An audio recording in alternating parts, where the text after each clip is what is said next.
ప్రభువైన యేసు నామమున మీకు శుభములు. గడిచిన 2025 ఇయర్ అంతా దేవుని కాపుదల మనకు ఉన్నది కాబట్టి మనం సజీవులుగా ఈ రోజున ఉన్నాము. దేవుని చిత్తము మనము నశించిపోకుండా నిలిచి ఉండడమే. మనకు తెలియకుండానే దేవుని యొక్క ప్రేమ, ఆయన కృప మనల్ని వెంటాడుతూ ఉన్నది కాబట్టే మనము జీవించి ఉన్నాము. దేవుని యొక్క వాక్యాన్ని మనం క్రమం తప్పకుండా ధ్యానిస్తూ ఉన్నప్పుడు, మన హృదయంలోనికి ఆ వాక్యాన్ని తీసుకుంటూ ఉన్నప్పుడు మన జీవితంలో ఆయా కాలాలలో ఆ వాక్యం యొక్క ఫలింపును మనం తప్పకుండా చూడగలం.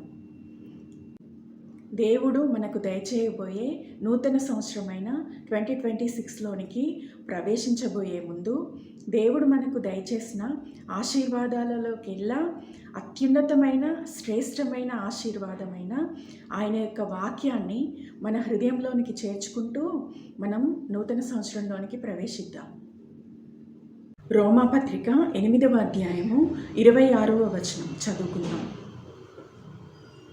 దేవుని ప్రేమించు వారికి అనగా ఆయన సంకల్పం చొప్పున పిలువబడిన వారికి మేలు కలుగుటకై సమస్తమును సమకూడి జరుగుచున్నవి.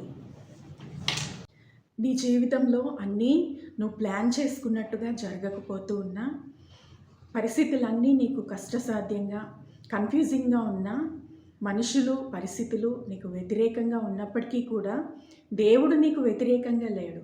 ఆయన నీ పక్షంగా ఉన్నాడు. ఈ వాక్యాన్ని బట్టి నీవు దేవుణ్ణి ప్రేమిస్తూ ఉన్న విధానాన్ని బట్టి సమస్తము సమకూర్చి దేవుడు నీ మేలు కోసమే జరిగించబోతూ ఉన్నాడు. నీవు నమ్మినట్లయితే ఈ వాక్యాన్ని ఆధారం చేసుకుని దేవుని యొక్క క్రియలను, ఆయన మాటను బట్టి ఆయన నీ జీవితంలో చేయబోయేటటువంటి మేళ్ళన్నిటినీ నీవు నమ్మినట్లయితే, నమ్మితే నీవు దేవుని మహిమను చూస్తావని దేవుని మాటే మనకు తెలియజేస్తూ ఉంది. దేవుడు మనకు ఇస్తున్న ఇంకొక వాగ్దానాన్ని మనం చదువుకుందాం. ఫిలిప్పీలకు రాసిన పత్రిక 4వ అధ్యాయము 6వ వచనం. దేనిని గూర్చియో చింతపడకుడి కానీ ప్రతి విషయంలోనూ ప్రార్థన విజ్ఞాపనముల చేత కృతజ్ఞతాపూర్వకంగా మీ విన్నపములు దేవునికి తెలియజేయండి. దేవుడు మనల్ని చింతించకుండా, అంటే బెంగ పెట్టుకోకుండా ఉండడానికి కోరుకుంటూ ఉన్నాడు. ఎందుకంటే నీవు ఆయన బిడ్డవు. నీ యొక్క పరలోకపు తండ్రి ఎటువంటి వాడు అంటే ఆయన సర్వోన్నతుడు. ఆయన నీ కోసం ఏదైనా చేయడానికి ఎల్లప్పుడూ సిద్ధంగా ఉన్నాడు. అయితే దానికి కొన్ని కండిషన్స్ ఉన్నాయి. దేవుడు మన పక్షంగా ఉండి మన కొరకు మనము ఆశించిన ప్రతి పనిని చేయడానికి ఆయన యొక్క ఆజ్ఞలను ముందుగా నెరవేర్చాలని ఆయన మనకు ఆ యొక్క ఆజ్ఞ విధానాన్ని ఏర్పరిచాడు. దేవుని యొక్క నియమ నిబంధనలకు మనం లోబడి ఉన్నప్పుడు, ఆయన ఆజ్ఞానుసారంగా ప్రతిరోజు నడుచుకోవడానికి మనం ప్రయత్నం చేస్తూ ఉన్నప్పుడు దేవుడు తప్పకుండా మన జీవితంలో మనకు కావలసినవన్నీ అనుగ్రహిస్తాడు. మరి ఇక్కడ ఈ యొక్క వాక్యంలో దేవుని యొక్క ఆజ్ఞ ఏమిటి అనంటే, మనము ప్రతిదినము ప్రార్థన చేయాలి, అదేవిధంగా విజ్ఞాపన చేయాలి. మన కొరకు, ఇతరుల కొరకు కూడా మనం దేవుని సన్నిధిలో మనము ఆయన సన్నిధిలో మనం నిలిచి ఉండి వేడుకుంటూ ఉండాలి. అదేవిధంగా కృతజ్ఞత కలిగి మనము జీవించాలని దేవుని యొక్క వాక్యము ఈ యొక్క వాక్యం ద్వారా మనల్ని ఆదేశిస్తూ ఉంది. మరి ఒక వాగ్దానము గలతీయులకు రాసిన పత్రిక 6వ అధ్యాయము 9వ వచనం చదువుకుందాం. మనము మేలు చేయుటయందు విసుకక ఇందుము, మనము అలేక మేలు చేస్తేమేని తగిన కాలమందు పంటకోతుము. రాబోయే సంవత్సరాలలో దేవుడు ఖచ్చితంగా నీ నుంచి ఒక పనిని ఆశిస్తూ ఉన్నాడు.